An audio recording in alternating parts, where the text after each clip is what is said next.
What's up, fam? Welcome back to the channel. Thank you for being here with me to bring this to you before you go out to the store, because it may be something on this list that you haven't thought of, and it may be things that I have left off the list. And if so, leave it in the comments, because all tips are helpful to me and helpful to other people who are reading them. And again, thank you for supporting the channel. So let's jump right into it.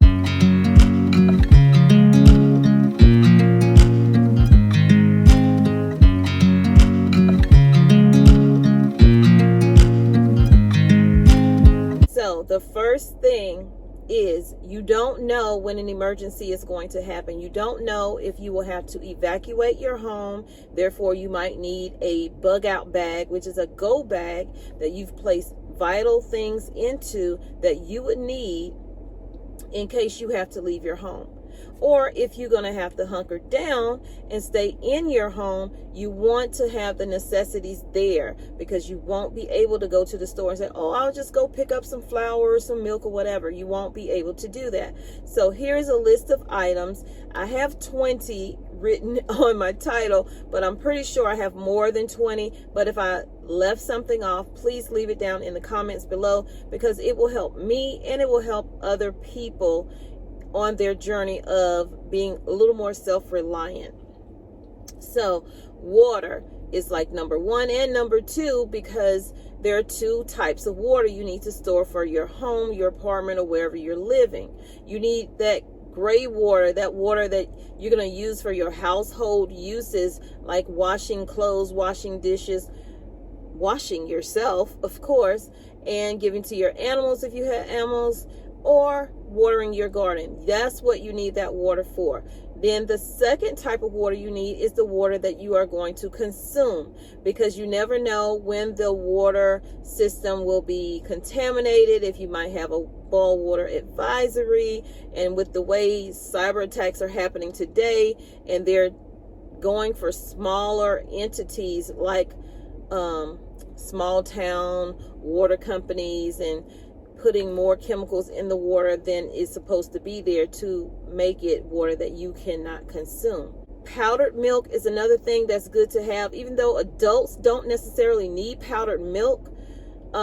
If you have children, grandchildren, you might want to have some powdered milk on hand in case you don't have fresh milk to give them. I also have on here dried fruit. It replaces that fresh fruit that you can't get, that you can't grow, or you can't go to the store and get. Having dried fruit is a nice treat, and certain dried fruits do have a lot of vitamins in it for you. Also, lentils are another great item. They are high in protein, and it can be replaced.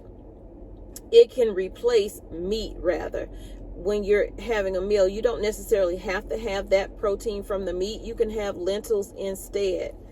And make sure you have seasonings. I don't have this on my list. I don't know how I forgot it, but have your seasonings, because if you're at home and you're constantly eating the same foods over and over again, it's going to become really bland. So have a way to spice that up so you can bring a little change to your diet. Crackers are another great thing to have in your pantry. I have crackers in my pantry. I can use them in cooking. I can use them as a filler for foods that I need to do with, or if I just want a little snack, I have crackers on hand. You can make a lot of things using crackers. Canned fish is on here as well. And canned fish is also a substitute for fresh fish, but you can still get many vitamins in canned fish. Canned vegetables, another thing that is a replacement, a backup. If you have a garden, that garden is not producing, for whatever reason, whether it's climate change or whatever, your garden is not producing. You go to the store, they don't have what you need at the store. You go to the farmer's market, they are limited because they aren't growing as much as they used to grow. So having that on hand will be necessary. And potted meat. Now, although I don't do a lot of potted meat like Spam and Vienna sausages, but having it is either a great barter item, or the salt that you need if you're not getting salt from anywhere else guaranteed you'll get it from that, because it does have a lot of salt in it. So use in moderation if you are doing that. Canned beans are another form of great protein and something that'll fill you up where you don't necessarily need to have that meat, you know, on that side. We are conditioned, I think, growing up, we gotta have a meat, at least I was, you gotta have a meat, you know, on your plate as well. You don't have to have that.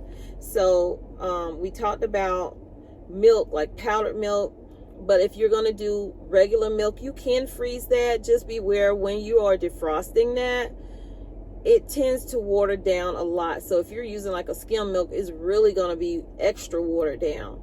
Canned fruit is the same as the vegetables. It's a backup for when you don't have it. Canned soup is a great quick meal. You don't have to heat it up. If you don't have power, you can just eat it straight out the can. And then speaking of that, how will you open the can? Get you some can openers. Manual is best, okay? Have more than one, okay? Having one is like having none, because I'm constantly breaking can openers. Trail mix and nuts are another thing you should add to your stockpile. Jams, jellies, peanut butter is a great protein.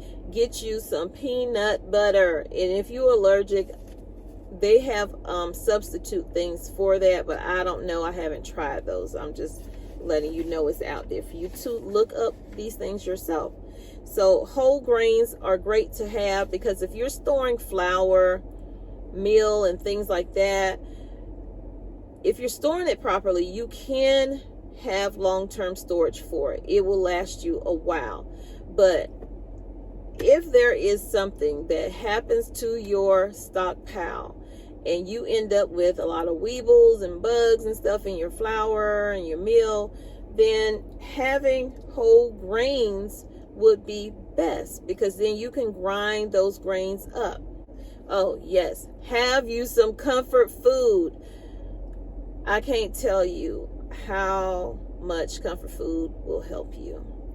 When we were without power for 2 weeks, back in I think 2015, no power, couldn't drink the water, because you know, if the power's down, the water plant can't run. They can't keep maintenance up on their water system. So we had to use bottled water.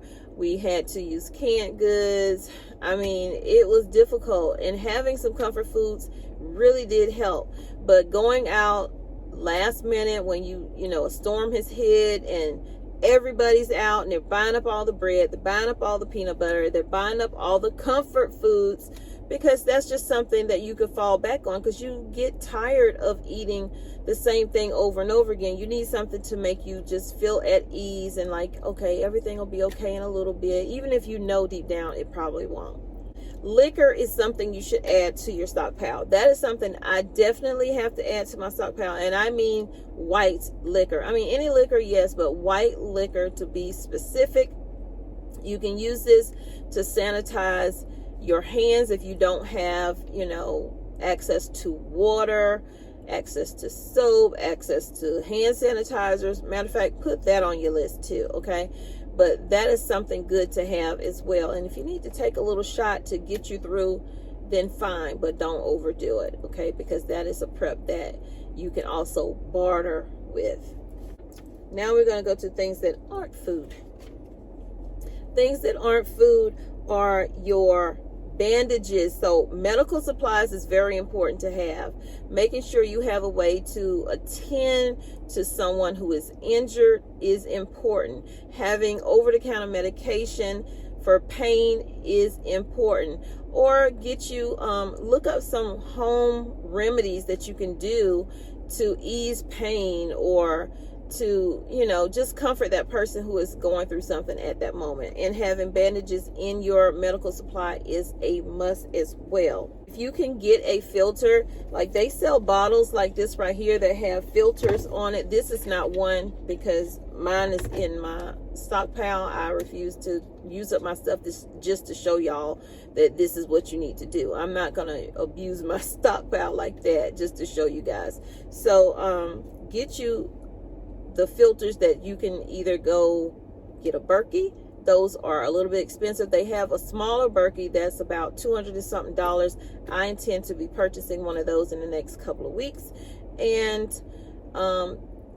just having a filter could help you if you're out and about, because if you end up having to, they say you can use those to like drink straight out of the stream if you have to. I wouldn't, but I'm just saying, if you're stocking up on your water and doing all the other things that you need to do, maybe getting a rain barrel around your house, then hopefully you won't really need that filter. Candles is also on the list. Be careful with the candles if you have small children. If you have small children, I kind of recommend you getting the candles that are flameless, but have some that are, you know, you can light yourself, but having those ones that, you know, no flame, you ain't got to worry about your child hurting themselves or your grandkids. Flashlights are important as well.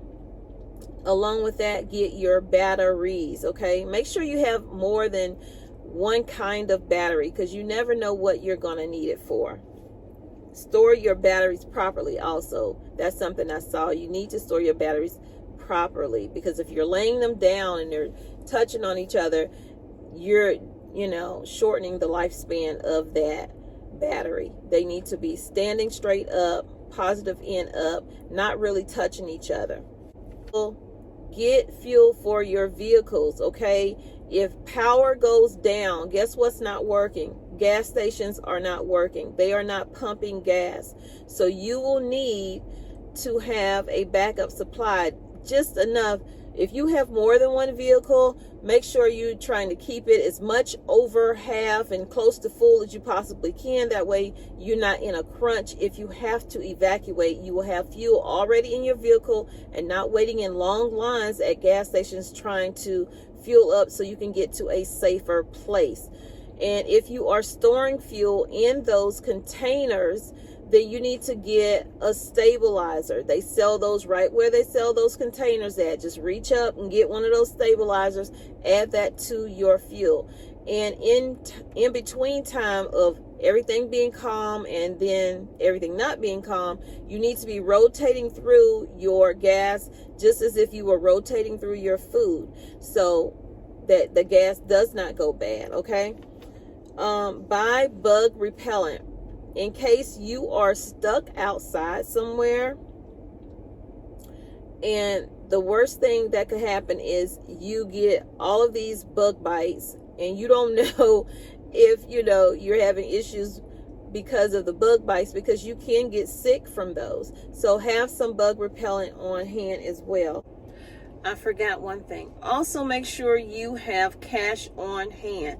This is so important because ATMs will be down, banks will be closed, and you need to have cash on hand, because if you have to go out and buy something, if the store is open rather, they will most likely do old school, take cash. You know, hopefully the cashier can count, because a lot of them depend on the register to tell them or show them how much change you need to get back. So having cash on hand is a must. Small bills are preferable. You don't want to pull out a wad of hundreds, a wad of 20s, a wad of 50s. Keep it simple. And the last thing you're definitely going to need, and there's probably other things you can add to this list, you're going to need to have your patience, because in times of trouble, when things are happening and you're kind of in an emergency situation, patience is key, because it's so easy to lose that patience, whether you are having to go out to the store because you didn't have what you need. People are going to be frustrated. People are going to want to fight for food, okay? If you think people won't fight you for some food, go back to some videos on YouTube or wherever, and it'll show you when 2020 hit and people were in the stores and everybody was getting all the tissue, they were having arguments. Why you got all that tissue? You need to give me some of that tissue out your cart. Why are you hoarding this tissue? And literally taking people's tissue out of their cart, taking people's bread out of their cart, taking people's milk out of their cart. You don't want to be in that mess. The fight over toilet paper that went viral around the world. I just want one pack. No, not one pack. Now the 60-year-old mother and her 23-year-old daughter, who were wheeling a trolley full of rolls at Woolworths Chullora, have been charged with a fray and are due in court. Breaking news in Maryland, police confirm a deadly stabbing at a Popeyes restaurant started with a fight over their popular chicken sandwich. A 28-year-old man was stabbed to death in the parking lot at the Oxon Hill Popeyes. Police tell us the fight began inside while the victim waited for his sandwich. This individual was in line, a line specifically for the sale of the sandwich, when another customer and he got into an altercation, and that ended with the victim being stabbed outside of the business. I'm telling you, it's not worth losing your life or getting hurt over. You took somebody's life over a chicken sandwich, so if they will take somebody's life over a chicken sandwich, you best believe they will take your life over some food. Okay, so I hope that this video was helpful. If it was, please give it a thumbs up. If you have more tips and ideas, please leave them in the comment section down below. And again, welcome to all of my new subscribers. Welcome back to all of my returning family members. And if you are not subscribed, and I know a lot of you who watch my channel are not subscribed, I see you in my analytics, and I appreciate you watching, but it would help so much if you would just click that red button. I promise you I won't charge you a thing for it. And feel free to share this video out with any family members who are wondering, should they stock up? What should they stock up? Why should they stock up? Your why is a great reason to do anything. My why for me was because I have been out there and not had anything but 1 or 2 weeks worth of food. And when a crisis hit, having to go to that store and be in that whole mess I just told you about was hectic. It was scary. And having your kids with you is another thing that heightens your alert. You're like, oh my God, let me get out of the store. I don't know what's going on. These people, somebody's going to get hurt. Y'all be careful, be safe. Keep your head on a swivel when you are out and about. Moms, I'm speaking to moms, dads. If you're taking a child to the store with you, be aware, okay, of your surroundings. Be aware who's parking next to you. Be aware if you parked one way and then you come out of the store, whether it's 15, 30 minutes, 5 minutes later, see who's parked next to you. If it's a van or whatever, wait a while and see if that van leaves. Don't just go to your vehicle, because people are getting snatched. People are trafficking humans, and it's people in high places are doing it too. So y'all be careful. And I'm not trying to bring this video down. I just want you guys to be as safe as possible, okay? Because people are out here and they're trying to do the worst that they could possibly do to anybody. And I want you to stay safe, your children to stay safe, and for me to stay safe. So y'all take care, and I'll see you later on today in another video.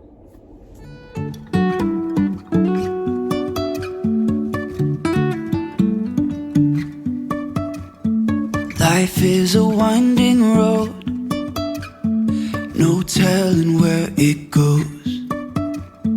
Driving through days and nights, won't stop for traffic lights.